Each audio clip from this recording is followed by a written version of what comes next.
요즘 뉴스만 틀면 AI가 일자리를 빼앗는다. 3년 안에 사라질 직업. 이런 제목의 뉴스나 클립들이 계속 우리한테 쏟아지는데요. 그러다 보니까 전문직도 IT업도 어떤 업에 있든지 간에 굉장히 불안감을 느끼지 않을 수가 없습니다. 그런데 여기서 제가 드리고 싶은 얘기는 지금 우리가 AI 때문에 이 직업이 사라지고 저 직업이 뜰 것이다 라는 미래 예측은요, 다 말도 안 되는 얘기예요. 왜냐하면 5년 후, 10년 후 때 뭔가 새로운 기술이 나와서 그 기술이 또 완전히 바꿔버릴 수가 있거든요. 그 대응력의 핵심 키워드, 어떻게 대응력을 만들 것인가 핵심 키워드가 요즘 뉴스만 틀면 AI가 일자리를 빼앗는다. 3년 안에 사라질 직업. 이런 제목의 뉴스나 클립들이 계속 우리한테 쏟아지는데요. 그러다 보니까 전문직도 IT업도 어떤 업에 있든지 간에 굉장히 불안감을 느끼지 않을 수가 없습니다. 최근에는 IT 기업의 한 CEO가 대학 졸업식에서 연설을 하다가 빅테크 CEO인데 야유를 받았다, 뭐 이런 얘기도 있었죠. 오늘은 이 불안을 정면으로 다뤄보도록 하겠습니다. 전반적으로 제가 얼마 전 쓴 책 공동지능이라는 책이 있거든요. 이 책의 관점으로 오늘의 이야기를 전개해 보도록 할게요. 단기적으로 보면 분명히 변화는 있습니다. 대표적으로 개발자 같은 경우에는 정말 눈에 띄게 일자리가 줄고 있는 게 보이기도 하거든요. 코딩을 해주는 AI가 워낙 잘하다 보니까 일단 1순위 정리해고순으로 들어간 건데요. 정말 제가 하고 싶은 얘기는 그 다음이에요. 일단 단기적으로 그런 것들이 있다. 그러면 그 다음에 5년 후는 어떻게 될 것인가, 10년 후는 어떻게 될 것인가, 이런 부분들에 대해서 많은 분들이 또 궁금해하시고 물어보곤 하시는데요. 그러다 보니까 요즘 여러분 뭐 술자리에서 친구들을 만나도 AI 일자리 이런 얘기 정말 많이 하시죠. 그게 뭐 영업 보고서 그리고 증권사의 애널리스트 분석 이런 데서도 이야기가 빠지지 않습니다. 그러니까 지금은 정말 모든 사람들이 일자리에 대한 이야기, 앞으로 일자리가 어떻게 될 것인가, 이걸 너무너무나 궁금해하고 있는 그런 상황이다 라고 할 수 있어요. 그런데 여기서 제가 드리고 싶은 얘기는, 제가 좋아하는 그림 하나가 있습니다. 1900년에 파리 만국박람회 때 만들어진 그림이거든요. 그때 미래 직업을 예측해 본 거예요. 이런 직업들이 있을 것이다. 그래서 많은 사람들이 그때 선호했던 것 중에 하나가 하늘을 나는 우편 배달부였습니다. 1인 탈 것을 가지고 우편을 배달해주는 그런 거였죠. 그래서 그림으로 나와서 그림 엽서까지 있는 거예요. 그렇게 보니까 지금부터 한 126년 전 사람들의 지혜였던 거죠. 그런데요, 이걸 보면 지금 드론이랑 좀 비슷한 느낌이 있어요. 그래서 오, 맞췄네 라는 생각이 들면서 하나 재밌는 건 이런 거죠. 우편을 배달하고 있다는 거예요. 이게 무슨 얘기냐, 그러니까 1900년대 사람들은요, 이메일이라는 것을 상상도 못했다는 겁니다. 그러니까 우리가 미래를 생각하는데 이 미래에 이메일이라는 기술 자체가 없으니까 여기 미래에 설정하는데 그게 들어갈 수가 없어요. 그렇죠? 그러니까 지금 우리가 AI 때문에 이 직업이 사라지고 저 직업이 뜰 것이다 라는 미래 예측은요, 다 말도 안 되는 얘기예요. 왜냐하면 5년 후, 10년 후 때 뭔가 새로운 기술이 나와서 그 기술이 또 완전히 바꿔버릴 수가 있거든요. 그러니까 지금 우리가 하는 그런 예측은 본질적으로 이메일을 모르는 채 하늘을 나는 우편 배달부를 그리는 일이다 라고 생각하시면 되겠습니다. 스티브 잡스 같은 경우도 대부분의 사람들은 보여주기 전까지는 내가 원한 게 뭔지 모른다 라는 얘기를 했잖아요. 그게 이 사람들을 무시했다라는 그런 개념이 아니라 실제로 그런 기술들, 이런 기술들은 나와서 그것들이 보급되기 전까지는 사실은 그 기술이 어떻게 우리 앞에 다가올지 전혀 알 수가 없거든요. 그걸 모른 채 미래를 설정한다, 이러면은 사실은 말이 안 되는 그런 미래에 가닿을 수밖에 없는 거죠.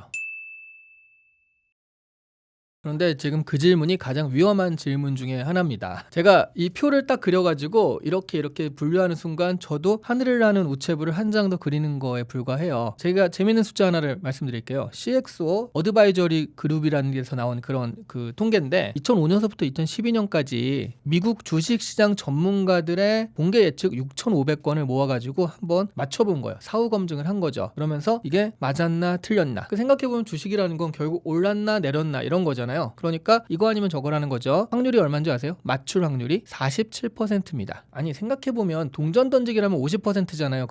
그런데 이 전문가들 6,500건의 예측이 47% 맞춘 거예요. 그러니까 무슨 얘기냐면 주식 전문가들이 사실은 예측을 하는 사람이 아니라 해설자들이었던 거죠. 왜 이런 일이 발생했는지, 그런 부분들에 대해서 그래서 이렇게 된 것이다 라고 이야기를 하는 것뿐이지 사실은 그것을 예측할 수 없었다라는 겁니다. 미래 직업 예측도 똑같아요. AI 시대 베스트 10, 직업 베스트 스텐 이런 거 해봤자 사실은 우리는 전혀 모르는 그런 것을 가지고 미래를 예측하고 있다. 자, 이렇게 되는 이유는 이런 게 있어요. 사람들은 지금의 기술을 가지고 이렇게 생각을 한단 말이에요. 그러면서 가령 AI면 AI 기술을 가지고 앞으로 이렇게 될 거야, 10년 있다 어떻게 될 거야 생각을 하는데 다른 기술은 멈춰 있다는 전제를 은근 가지고 있어요. 자, 이게 무슨 얘기냐면 여러분 엔비디아는 주식적으로 보면 유리할 수 있죠. 그렇죠? 왜냐하면 뭐 비메모리 이런 쪽에서는 지금 꽉 잡고 있는 데다가 GPU 이런 것들 때문에 일단 엔비디아가 거의 독점 체제처럼 지금 운영되고 있으니까. 그런데 앞으로도 그럴까요? 지금 많은 분들이 AI는 이런 거야, 그러니까 앞으로 엔비디아도 이렇게 갈 거야 라고 생각을 하시는데 2년 있다가 굳이 그런 기술을 안 써도 다른 기술만 가지고도 이게 가능한 일이 될 수도 있는 그런 기술이 나올 수 있어요. 그러다 보니까 아마 2025년 초인가 그때 딥시크 기억하시는 분 있을 텐데 딥시크가 어떤 충격을 줬냐면 원래 LLM 모델 하나를 만드는데 엄청난 돈이 든다라고 했었는데 딥시크 모델은요 요만한 돈을 가지고서 그걸 구현했다라고 해서 깜짝 놀란 거죠. 그때 엔비디아 주가가요 사상 최대로 떨어졌대요. 하루 낙폭으로는 사상 최대로 떨어졌다라고 합니다. 근데 알고 보니 그게 발표만 그런 거지 사실은 그 뒷단에 들어가는 돈은 더 많았다 이런 얘기도 있고, 그래서 이제 그렇게까지는 안 갔는데 그런 기술이 또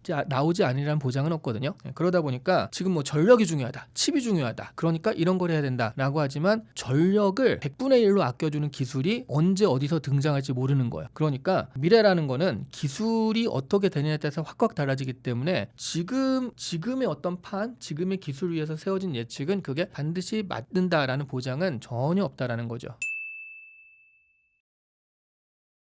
이거 굉장히 좋은 질문인데, 그래서 우리는 먼 데를 생각하는 거는 사실은 우리 기술의 어떤 상상력으로는 힘든 일이고, 근데 가까운 데는 그렇진 않거든요. 가까운 데는 볼 수 있죠. 그렇게 보자면 지금 당장은 진입로가 굉장히 흔들리고 있다라는 걸 알 수가 있습니다. 무슨 말이냐면 미국은 고용이 유연하잖아요. 그러니까 You fired! 그러면 너 해고야 그러면, 아니 그 미국 드라마나 영화 보시면 어디서 갑자기 그렇게 종이박스를 딱 꺼내가지고 자 넣고 연필 넣고 화분 넣어가지고 탁 들고 나가요. 그러니까 대신 내일부터 근무하세요 그럼 바로 또 근무를 하거든요. 그게 고용이 유연한 건데, 그런데 한국은 그렇진 않거든요. 넌 해고야 그래도요 이 노동자가 버티면 6개월에서 1년 6개월 정도 갑니다. 그러니까 쉽진 않아요. 한국은 해고가 쉽지 않다 보니, 그러니까 고용의 유연성이 좀 떨어지다 보니까 그래서 사장님들이 정규직 고용을 꺼리게 되죠. 그러다 보니까 어떤 일이 발생하느냐, 미국은 당장에 해고되고 개발자들 해고되고 그런 일이 발생하지만 한국은 당장에 그렇진 않아요. 눈에는 안 보이지만 신입사원을 덜 뽑는 방향으로 지금 가고 있습니다. 그래서 기업마다 신입사원이 굉장히 없어요. 제가 아는 사람들 중에, 친구들 중에 기업 교육하시는 분 많거든요. 근데 정말 특히 올해 작년부터 시작했는데 올해 들어서 신입사원 교육 자체가 굉장히 줄어들었대요. 신입사원을 안 뽑으니까. 그래서 현실적으로 와닿고 있구나라고 할 수 있습니다. 자, 그래서 직업 자체라기보다는 현재 우리나라도 그렇고 다른 나라도 그런 면이 있겠죠. 직업으로 들어가는 진입로가 굉장히 좁아지고 있다. 그러니까 신규 채용이 많이 안 일어나고 있다. 처음에 무언가 시작하는 게 쉽지 않아진다. 이렇게 생각하시면 될 것 같아요. 카센터 예를 하나 들어드리면, 예전에는요 기술 있으면 먹고 산다 이런 개념이 있었잖아요. 그래서 차 정비 기술을 배워가지고 동네 카센터에 들어가요. 동네 카센터는 도제식입니다 아직도. 그래서 거기서 한참 조수로 일하면, 그리고 카센터 있는 그 자리 있죠, 그 자리가 허가제예요. 그러니까 내가 여기 계약해가지고 카센터 내야지 하고 낼 수 있는 게 아니라, 왜냐면 차도 왔다 갔다 해야 되고 또 뭐 여러 가지 문제가 있나 봐요. 그러니까 구청에서 여기는 카센터가 가능해 라고 허가를 받아야 되거든요. 근데 그게 쉽지가 않아서 그 자리를 물려주는 거래요. 그래서 사실은 도제식이 될 수밖에 없는 그런 상황이기도 하죠. 그럼 지금 점점 그 카센터에 가가지고 막 이렇게 하는데, 지금의 그 친구들은 그러면 10년 정도 거기서 그래 이제 죽었다 생각하고 10년 정도 열심히 해서 이걸 물려받아야지 생각하면 할 수 있는데요. 그런데 10년 있다가 과연 카센터의 위상이 지금과 똑같을까요? 점점 전기차로 바뀌죠. 전기차는 부품이 많지 않기 때문에, 그리고 부품이 고장나면 갈아 끼우는 거지 수리한다는 개념이 좀 덜하거든요. 전자제품에 가깝죠. 그러다 보니까 동네 카센터가 과연 지금처럼 유용할 것인가. 또 하나는 전기차 플러스 자율주행차로 가잖아요. 자율주행차로 가면 점점 사람들이 차를 소유하기보다는 공유할 가능성이 훨씬 많다라는 거죠. 예를 들어 여기 지금 당장 3시 23분까지 이 앞으로 와줘. 그러면 딱 오는데 내가 필요할 때 쓸 수 있는데, 그죠? 그러니까 공유차를 타는데 굳이 내가 정비하면서 탈 것인가, 뭐 이런 문제들. 그렇게 생각해 보면 지금 카센터에서 구슬땀을 흘리고 있는 그런 막 시작하시는 분들 같은 경우에는 과연 그만큼의 사람들의 니즈를 유지할 수 있을 것인가, 이런 걸 생각하면서 일해야 되는 거죠. 그래서 이게 핵심인 거예요. 지금 막 시작하시는 분들, 견습생이신 분들, 이런 분들은 예측을 실패하면 가장 큰 피해자가 됩니다. 제가 뭐 카센터 이렇게 얘기했지만, 카센터가 전기 배터리 같은 것들을 교환해 준다든가 아니면은 전기 충전소 역할을 하면서 그게 또 다르게 풀릴 수도 있는 거예요. 그러니까 이거를 예측이라는 건 재미로 볼 수 있는 건데 그게 여러분 판단의 근거, 여러분 결정의 근거가 되면 안 된다라는 거죠. 왜냐하면 아직 오지 않은 미래니까요. 베스트 10 같은 경우엔 그래서 이런 걸 보시면서 영상에도 되게 많이 나오잖아요. 뭐 되게 유명한 사람, 되게 똑똑한 사람이 뭐라고 하는데 다 아닐 수 있어요. 왜냐하면 지금 나오지 않은 기술로 갑자기 전 세계가 바뀔 수 있거든요. 여러분 3년 전에 AI 생각해 보세요. 그렇죠? 3년 만에 이 지경이 된 거니까. 그래서 그런 거를 너무 일희일비하지 마시라. 이런 말씀을 꼭 드리고 싶어요.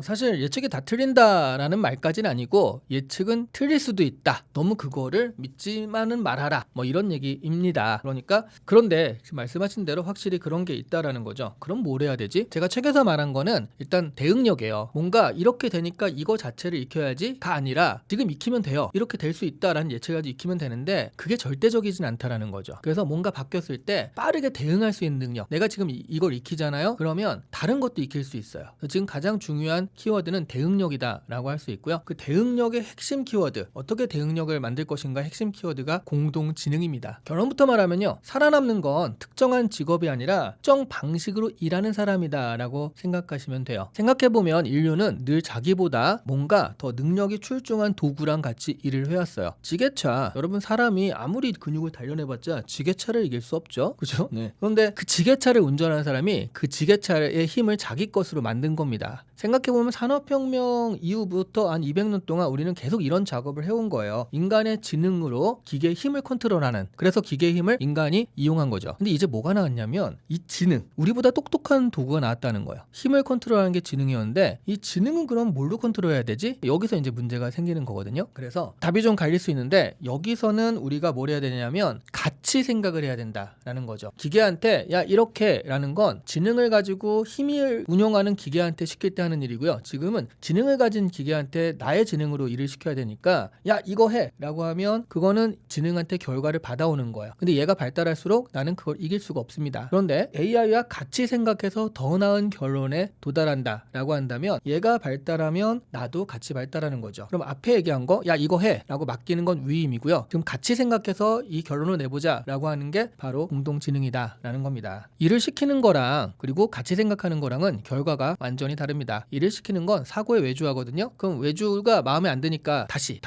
이렇게 오지만 그러니까 최종 이런 것들만 계속 반복이 되는 거죠. 그런데 이게 아무리 발달해도 외주화된 사고는 나한테 쌓이지 않아요. 근데 같이 생각해서 이 사고의 전략적인 부분을 도달했다. 그러면 내 사고도 그렇게 발달을 한 겁니다. 전략적 사고를 AI와 같이 짜는, 그 AI는 그런 사고를 같이 하는 나만의 파트너가 될 수 있다라고 생각하시면 될 것 같아요. 그러니까 진짜 준비해야 될 거는 AI한테 안 잡아먹히는 그런 직업을 찾아야겠다라고 생각하는 건 그건 하늘을 나는 우체부나 비슷한 겁니다. 그런 걸 찾는 거나 비슷한 거고요. 어떤 직업에 있든 AI와 함께 생각해서 그런 것들을 헤쳐나가는 사람이 돼야겠다. 그 방법을 익혀야겠다라는 게 훨씬 더 우리한테는 필요한 거죠. 직업은 바뀌어도요. 그 능력은 바뀌지 않습니다. 생각해보면 10년 전쯤에는 유튜버가 진짜 엄청난 직업이다 해서 초등학생 뭐 선호 1위 막 이런 것도 하고 그랬어요. 근데 지금은 또 아닐 수 있죠. 근데 20년 전에는 유튜버란 직업 자체가 없었어요. 직업은 이렇게 휙휙 변하는 겁니다. 그러니까 중요한 건 새로운 직업이 나타나고 새로운 것들이 나타났을 때 그것들을 빨리 대응해서 갈아탈 수 있는 사람, 대응력 있는 사람, 그게 AI가 나왔을 땐 공동지능을 형성할 수 있는 능력이 있는 사람이라고 할 수 있다라는 거죠. 오래된 농담을 하나 들려드릴게요. 이거 진짜 옛날 농담이긴 한데 어떤 사람이 길거리 입간판을 봤어요. 그랬더니 거기에 뭐라고 써있냐면 쉽게 돈 버는 법 100달러에 알려드립니다. 선착순 100명 벌써 98명이 다녀갔습니다. 이렇게 써있는 거예요. 아니 쉽게 돈을 버는데 벌써 98명이라고? 하면서 이 사람이 쏠깃해가지고 100달러를 내고서 자 내가 100달러 했으니까 나한테 알려주세요. 그랬더니 바로 이렇게 하면 됩니다 라고 하더니 그 입간판에 98명을 지우고 99명이라고 써놓는 거죠. 이게 웃긴 얘기예요. 근데 사실 요즘은 오픈 얘기가 됐습니다. 왜냐하면 이런 식의 비즈니스 모델이 굉장히 많아요. 생각보다. 그죠? AI로 돈 버는 법 알려드릴게요. 이 게시물 보고 찾아 들어갔더니 뭐 이렇게 하면 돼 저렇게 하면 돼 얘기하다가 갑자기 몇십만 원짜리 PDF를 결제하라느니 몇백만 원짜리 강의를 결제하라느니 이런 것들이 뜹니다. 그런데 그 결제를 하시는 분이 있거든요. 그러면 이 99의 숫자가 이제 마지막 100명이 채워지는 겁니다. 그 사람의 비즈니스 모델은요. AI로 돈 버는 게 아니라 AI로 돈 버는 법을 파는 거. 이게 그 사람의 비즈니스 모델이거든요. 생각해보세요. 보세요. 어떤 방법으로 진짜 돈을 그렇게 펑펑 벌고 있다라고 한다면 굳이 이렇게 할 필요가 없죠. 그죠? 다른 말로는 버는 돈이 있다라고 쳐도요. 그렇게 버는 돈보다 이렇게 강의 PDF를 팔아가지고 버는 돈이 더 큰 거예요. 그러니까 이렇게 하고 있는 겁니다. 그럼 생각해보면 그렇게 이 사람이 얘기하는 그 방법대로 하는 게 그렇게 큰 돈이 되는 건 아니다. 실제로 돈이 안 될 가능성도 훨씬 많고요. 그렇게 생각해보시면 되겠습니다. 얼마 전에 어떤 TV 고발 프로그램에서 인증 프로그램, 그러니까 수입 같은 거 인증한 다음에 이만큼 벌었어야 하잖아요. 그 수입 인증 화면을 조작하는 거를 보여주기도 했고요. 그리고 라이브를 하잖아요. 유튜브 라이브를 하면 몇천 명의 구독자를 그냥 몇십만 원 정도면 다 동원해서 이렇게 할 수 있다. 이걸 보여주기도 했습니다. 그래서 거기 PD인가 작가인가가 제가 스타 강사가 돼보겠습니다. 이러면서 그거 다 해가지고 얼마 안 되는 돈으로 그 몇천 명의 라이브 이런 걸 한 다음에 결제까지 유도할 수 있게 하는 그런 것들을 시연한 적이 있거든요. 생각보다 쉽게 되더라고요. 그래서 저거 괜찮은데 해야 되나? 라는 생각을 잠깐 했지만 그러면 안 되겠죠. 그래서요. 여러분 AI 딸깍 이런 거 좀 믿지 않는 게 좋을 것 같고요. 그리고 비법 판매 영상 그런 거 있죠. 그 비법은 여러분 블로그라든가 아니면 AI한테 물어보시면 그 정도 비법은 보통 나오는 것들이에요. 그래서 큰 돈을 주고 구입할 필요가 없습니다. 제가 이렇게 얘기하는 건 2,000원짜리 복권 정도면 그 재미로 한번 사볼 수 있어 라고 하는데 지금 200만 원짜리 복권을 사야 되는 거거든요. 이건 너무 비싼 거죠. 그래서 이거는 좀 주의하시라라고 좀 강하게 말씀을 드렸어요. 아니 꼭 그런 건 아니고요. 제가 특히 얘기하는 건 AI 딸깍 영상이라고 해서 그냥 쉽게 돈을 벌 수 있다. AI 도구 몇 개 조합해서 쉽게 돈을 벌 수 있다. 이런 부분들이 조금 의심을 해봐야 된다라고 말씀을 드리는 겁니다. 근데 이유가 다 있어요. 실제로 누가 그걸로 돈을 벌었다. 뭐 그럴 수 있습니다. 그런데 만약 그렇다 하더라도 그건 1년 전 얘기일 거라는 거예요. 왜냐하면 지금은 AI 도구도 많아졌고 그걸 아는 사람도 많아졌기 때문에 이런 비슷한 영상들이 너무 많아요. 그러니까 이걸 클릭하는 사람도 노출 피로도가 엄청납니다. 그러니까 예전처럼 그렇게 많이 클릭하는 그런 영상이 아니거든요. 그리고 유튜브가 이런 이른바 저질 콘텐츠라고 하죠. 이런 퀄리티가 좀 낮은 것들에 대해서 알고리즘을 안 노출해주는 방법으로 자꾸 그런 콘텐츠들을 죽이고 있어요. 그러다 보면 한번 소탕 작전 쫙 걸리잖아요. 그럼 순식간에 채널도 날아가요. 이러다 보니까 굉장히 위험한 방법이 되는 거죠. 그리고 예전에 영화급으로 잘 만들면 그러면 퀄리티 낮은 거 말고 영화급으로 잘 만든 그런 영상을 하면 되지 않을까 생각을 하실 수도 있는데 그런 것도 많아졌죠. 되게 많아졌어요. 그래서 영화급 콘텐츠로 디즈니와 경쟁을 할 수도 있겠지만 디즈니와 경쟁을 하는 건 콘텐츠뿐만 아니라 마케팅도 해야 되거든요. 그러니까 쉽지 않은 거예요. 그래서 이런 부분에 있어서는 정말 쉽지 않다. 제가 숫자를 하나 말씀드리면 유튜브 채널이요. 2018년에 총 2,300만 개 정도가 있었대요. 전 세계적으로 2,300만 개가 있었는데 지금 2025년 통계를 보면 1억 1,500만 개입니다. 5배, 6배가 된 거예요. 그리고 매달 업로드하는, 그러니까 꾸준히 업로드하는 거 있죠. 매달 업로드하는 그런 채널은 6천만 개가 있다고 합니다. 이 중에 어떻게 내가 이걸 할 수 있을까? 채널이 늘어난 이유는 이 콘텐츠를 꼭 만들어야 해서가 아니라 만들 수 있기 때문인 거예요. AI로 쉽게 만들 수 있으니까 뭐 한번 만들어 보자 라고 해서 늘어난 거라는 거거든요. 나만 늘어났겠어요? 다른 사람도 늘어났겠죠. 그죠? 나만 쉽겠어요? 다른 사람도 쉽다라는 거. 제가 한번 겪은 일이 있습니다. 얼마 전에 누가 SNS에 AI로 전 세계 지역에서 음악을 틀어주는 그런 라디오 같은 것들을 내가 만들었다. AI 딸깍으로 쉽게 만들었다. 그러니까 뭐 부에노스아이레스 딱 클릭하면 거기 좀 비슷한 음악 있잖아요. 뭐 탱고라든가 이런 음악 나오고 저기 클릭하면 뭐 비슷한 음악 나오고 이런 식으로 라디오를 만들었다라고 하더라고요. 그래서 뭐지? 이런 것들이 가능한가 해서 들어가 봤거든요. 몇 개 도시가 있는데 다 사용자가 0명이에요. 그래서 이게 좀 잘못됐나? 카운팅을 잘못했나? 라고 해서 한 도시에 들어가 봤습니다. 그랬더니 카운팅이 1이 되는 거예요. 제가 들어간 거죠. 아무도 사용하지 않아. 그러니까 AI로 만드는 건 좋아요. 그런데 그걸 사용하는 게 문제잖아요. 만들 수 있다와 팔린다는 다른 겁니다. 그러다 보니까 할 수 있어서 콘텐츠가 나오는 시대가 되다 보니까요. 중요한 건 수요가 있어야지 그 콘텐츠가 팔리는데 그냥 콘텐츠가 나올 수 있으니까 나오는 것이다 라고 하는 그런 시대가 되다 보니까 내가 AI 딸깍으로 쉽게 만드는 콘텐츠가 이게 클릭이 되고 수익이 되리라는 보장이 전혀 없는 거죠. 안 될 확률이 더 높아진 거예요. 그래서 제가 얘기하는 건 수요에 맞춰서 공급이 돼야지 그냥 공급만 있어서는 안 된다. 흔히 얘기하는 수요 없는 공급이라는 거죠. AI 딸깍이 가짜인 거지 AI 부업이 가짜라고 얘기하는 건 아닙니다. AI 부업 이거는 따로 진짜 중요한 의미가 있기도 해요. AI를요, AI 자체로 돈을 번다라는 개념보다는 나의 사업 감각, 이것들을 증폭시켜주는 기계다, AI는. 이렇게 생각하시면 이런 분들이 돈을 벌게 돼요. 그러니까 내가 AI 자체가 나를 갑자기 돈을 벌게 하는 건 아닌데, 내가 사업가로서 어떤 사업을 했을 때 AI를 쓰면은 그 사업이 훨씬 더 크게 될 수 있다, 이렇게 보시면 될 것 같습니다. 사업이 먼저, AI가 나죠. 자, 이게 무슨 얘기냐면 예를 들어 볼게요. 반려동물 카페를 오래 운영하신 분이 있습니다. 그래서 반려동물 카페에 대해서 좀 많이 알아요. 그래서 AI로 쉽게 뭐 메뉴 설명, 블로그에 어떤 거 올릴지, 그 광고 문구는 뭐로 할지, 고객 응대 멘트를 어떻게 할지, 이벤트 기획을 어떻게 할지, 이런 것들을 AI로 쉽게 뽑아내는 거예요. 근데 이 사람은 경험이 있으니까 요거는 좋고 요거는 나쁘고 요거는 좀 수정하고, 그런 것들을 잘 알겠죠. 그래서 잘 활용하시는 겁니다. 그러다 보니까 스피드가 되게 빨라지니까 효과적으로 이 반려동물 카페를 운영할 수가 있어요. 반면에 어떤 사람은요, 나 반려동물 카페를 하려고 하는데 좋은 아이디어 좀 내줘. 그러면은 반려동물 카페에 대해서 기획을 해줄 거예요. 그거대로 하잖아요. 망해요. 왜냐하면 수많은 사람이 그거와 똑같은 사업 계획서를 가지고 똑같이 할 거니까. AI는 되게 평범한 것만 나온다라는 거죠. 자, 그렇다면 AI는 경험 있는 사람의 속도를 높이고요, 관찰력과 그리고 분석력 있는 사람의 감각을 증폭시켜주는 장치다라고 말할 수가 있고요. 그 실행력을 가지고 사업에 적용했을 때, 그래서 AI 부업으로서 빵 터뜨릴 수 있는 가능성을 주는 것이다 라고 생각을 하셔야 된다라는 거죠. 네, 그래서 중요한 건 여러분이 AI로 부업을 하시려면 부업의 사업 감각을 가지셔야 된다. 일단 고객의 문제가 뭔지 판단을 하고, 그 고객을 확보할 수 있어야 되고, 고객한테 유통할 유통 경로라든가, 그리고 그들한테 신뢰감을 주기, 이런 것들이 사업의 기본인데, 이런 것들이 있고 거기서 AI를 끌어다가 어떻게 이런 것들을 증폭시킬 것인가를 생각하셔야지, AI가 있으니까 뭘 해볼까? 이렇게 생각하시면 안 되는 거예요.